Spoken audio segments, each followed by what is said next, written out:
Hey everybody. Um, day four. Day four of our seller boot camp. We've got one more day left. Really excited about what we're going to be talking about today. We're going to be talking about how to buy and sell at the same time, which is um, this is actually one of my favorite clients to work with. I work with a bunch of different types of clients, but um, I call them a move up buyer. So somebody who has, lived in their first home and now is looking to move up into what you may call your forever home or your dream home. It's just such a fun experience to be kind of watching that happen. And so I'm excited to talk about it. As usual, if you've missed any of the other days, please feel free to take a look at the Lauren Mastraco team on Facebook. We've got all the other days. I'm also posting them on our Instagram, on the IGTV, so you can take a look there. If for some reason you can't find them, I'm also putting them on our YouTube channel. So lots of places to watch this content. Again, today we're going to be talking about how to buy and sell at the same time. This is a really, I think what my favorite part about it is like how tricky it can be. Um, and like it's almost like a puzzle to have, you're trying to find your next home, you're trying to list your home and make sure you're getting top dollar, all of these things. I really like putting all the pieces together of that puzzle and um, making sure that my clients feel really good about the process and really good about the buyers of their home and that they found their next home. I feel like it can be even more difficult, a little bit more emotional than even being a first time home seller. So, the number one thing to think about when you are buying and selling at the same time is really thinking about the financial ramifications. So, talking to a lender and like not if you want to, but if you're able to carry two mortgages at the same time. Um, I don't think that there's anybody who wants to carry more than one mortgage at a time in this situation, but it can be helpful to understand whether or not you have the ability to carry two mortgages. Um, Most of the time, someone may need the funds from their current home to purchase their next home.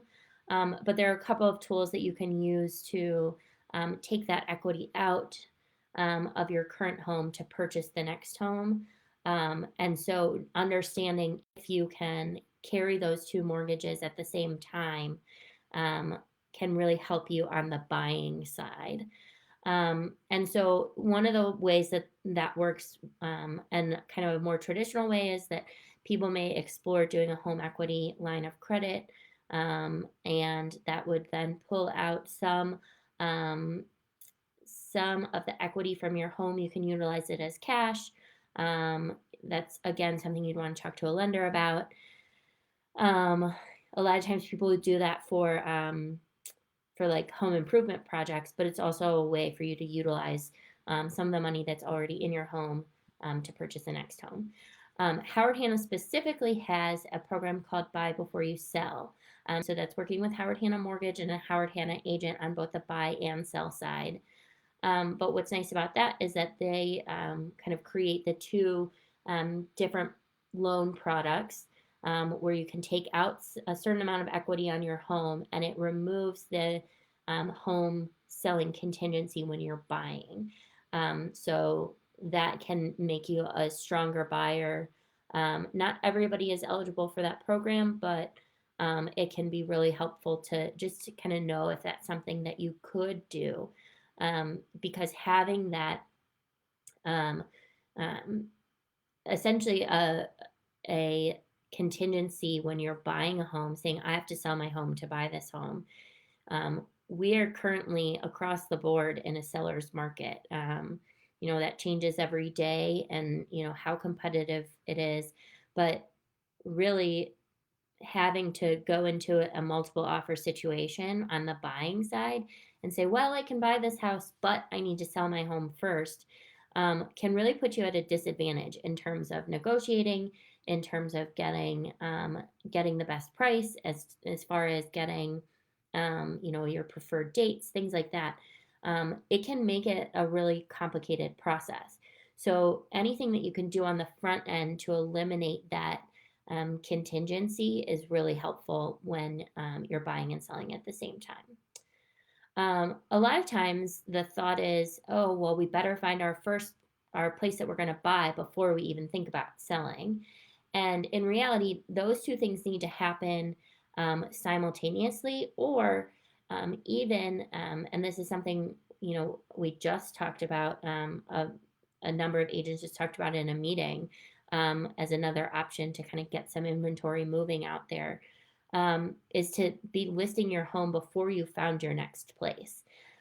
So one of those things, like the reason why you would consider that is, if you do need to sell your home to purchase your next home, um, you need to be ready to list your home like within like a day or days of finding your next home and being under contract. So, say you are able to purchase, you're able to use that home sale contingency when you're writing an offer, you still need to be able to move within those closing dates. So, say you negotiate on the buying side a 60-day closing period, you still have to be able to list your current home and potentially get it under contract so that it can close in time, so that it closes prior to um, the closing date of your next home. Again, this is why you may want to work with an agent. Another one of those reasons, keeping track of all these dates and understanding how you can fit what different tools you can utilize, what programs there are, ways to ensure that every detail is taken care of, so that you don't end up with a gap in where you're going to live. That's everybody's biggest concern when they're buying and selling at the same time is, where do we go? I think a lot of people's hesitancies to sell at the moment are, what if our house sells quickly and we don't have somewhere to go? So that was something that was talked about this with a bunch of agents this morning. We were talking about a contingency called a specific purchase contingency. And it's kind of an interesting tool that hopefully we can start utilizing a little bit more, where you can list your home, you get it prepped for the market. We've got some tools on, I think it was day 2, where we talked about the tools that you need, kind of getting your home ready to list. But you're also listing in when you're negotiating as a seller, and we're already in a point where it's great to be a seller. We're in a seller's market where you're saying, I'm willing to sell you my home, but this transaction is subject to me finding my next property.